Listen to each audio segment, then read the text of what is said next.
Kingdom greetings, people of God. Minister Nelson Dennis here, and I'm going to be coming from the book of 1 Samuel chapter 17, talking about David versus Goliath, and we're going to pull out a few things from the text that can help us in our walk with faith. The Philistines drew up their troops for battle, then deployed them at Soko in Judah, and set up camp between Soko and Azekah at Epes-Dammim. Saul and the Israelites came together, camped at Oak Valley, and spread out their troops in battle readiness for the Philistines. The Philistines were on one hill, the Israelites on the opposing hill, with the valley between them. A giant, nearly 10 foot tall, stepped out from the Philistine line into the open. Goliath from Gath. He had a bronze helmet on his head and was dressed in armor, 126 pounds of it. He wore bronze shin guards and carried a bronze sword. His spear was like a fence rail. The spear tip alone weighed over 15 pounds.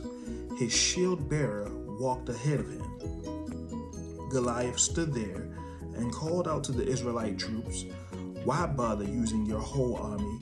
Am I not Philistine enough for you? And you're all committed to Saul, aren't you? So pick up your best fighter and pit him against me.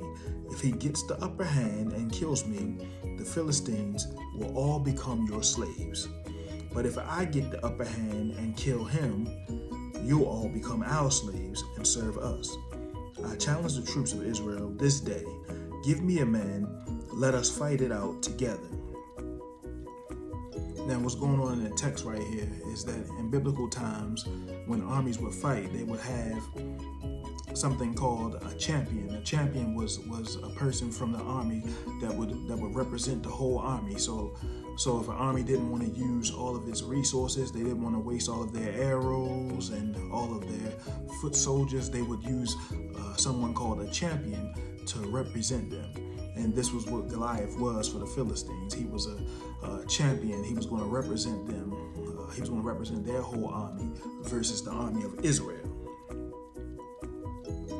When Saul and his troops heard the Philistines' challenge, they were terrified and lost all hope.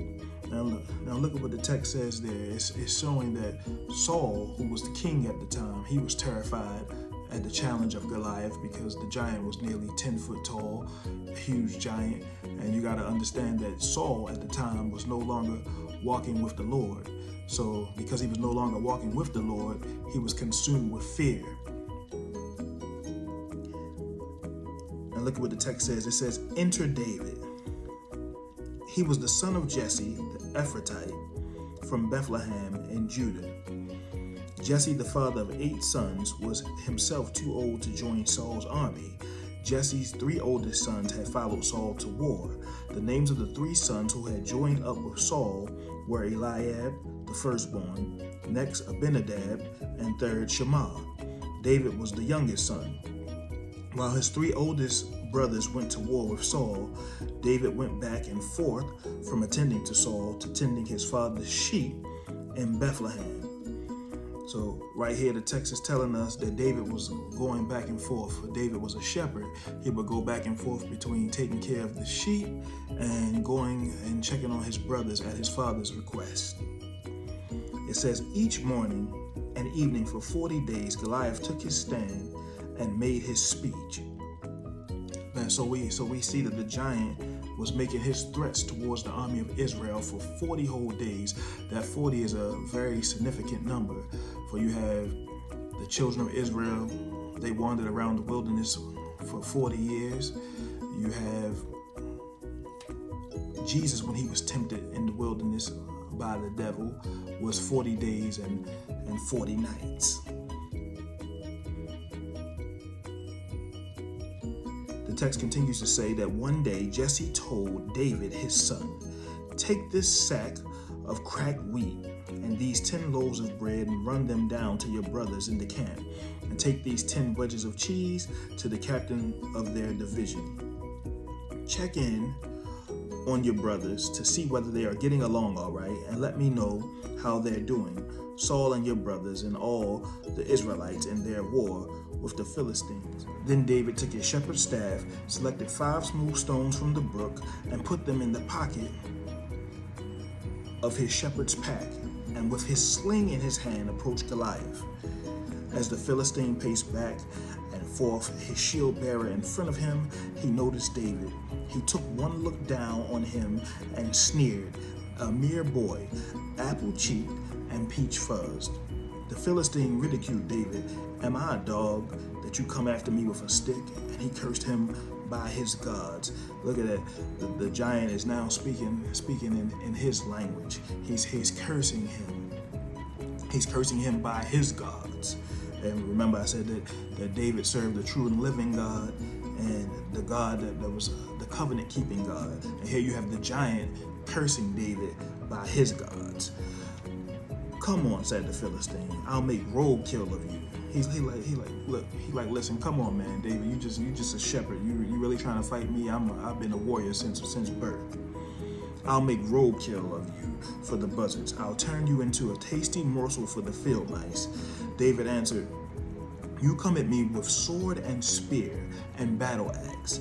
I come at you in the name of God of the Angel Armies, the God of Israel troops, whom you curse and mock. This very day, God is handing you over to me. I'm about to kill you, cut off your head, and serve up your body and the bodies of your Philistine buddies to the crows and coyotes. The whole earth will know that there's an extraordinary God in Israel. And everyone gathered here will learn that God doesn't save by means of sword or spear. The battle belongs to God. He's handing you to us on a platter."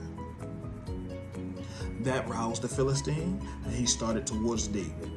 David took off from the front line, running toward the Philistine. David reached into his pocket for a stone, slung it, and hit the Philistine hard in the forehead, embedding the stone deeply. The Philistine crashed face down in the dirt. That's how David beat the Philistine, with a sling and a stone. He hit him and killed him. No sword for David. Look at that. Had David tried to fight or tried to beat somebody else fighting with a sword, he would have died and lost the battle. David was being himself under the anointing of God. He went out there with a sling and a stone, and with a word from God, with his faith, and slayed that giant. Then David ran up to the Philistine and stood over him. Listen to this. Pulled the giant's sword from its sheath and finished the job by cutting off his head. When the Philistines saw that their great champion was dead, they scattered, running for their lives. Now they were scared that they saw a man of faith slay their giant, for they had all of their trust in their giant, but David had all of his trust in his God. The men of Israel and Judah were up on their feet, shouting. They chased the Philistines all the way to the outskirts of Gath and the gates of Ekron. Wounded Philistines were strewn along the Shiram road all the way to Gath and Ekron. After chasing the Philistines, the Israelites came back and looted their camp. David took the Philistines' head and brought it to Jerusalem, but the giant's weapons he placed in his own tent. Here's some lessons that we can learn from David versus Goliath. Point number 1. Remember what the Lord has done. It says after David killed Goliath, he put Goliath's weapon in his tent. David did this so that he could remember the victory. David probably had a bone from the lion and a bear that he killed as a shepherd defending the sheep. You got to remember what the Lord has done when he gives you victory. If I'm reminded in the text that the Hebrew people, they would set up stones of remembrance. That word stones of remembrance was a word that we call Ebenezer. So whenever they saw an Ebenezer, which was a stone of remembrance, or somewhere around the land, it marked a victory that God had given them. So they would set up these stones or these statues so that they can remember what the Lord has done. And the same thing in our lives. We have to remember those Ebenezers. We have to remember those stones of remembrance. We have to remember the things that God has done. You can't despise your small beginnings. You got to remember when you slew the lion. You got to remember when you slew the bear. And if God gave you victory over the lion, if God gave you victory over the bear, surely he'll give you victory over whatever giant that you're facing now. You got to remember what the Lord has done. Point number 2, sometimes you gotta go alone. It wasn't the army of Israel facing Goliath, no. It was David and his faith in God. Trust God when you are alone. The battle is not yours, it's the Lord's. Point number 3, God will use something small to bring down something big. David took down a 9-foot 9-inch giant with a stone. Jesus said faith the size of a mustard seed can move mountains. These are some of the lessons that we learned from the story of David versus Goliath. If you like this video, like, share, and subscribe. If you're trying to contact me with a prayer request, check out the description box. All right, be blessed.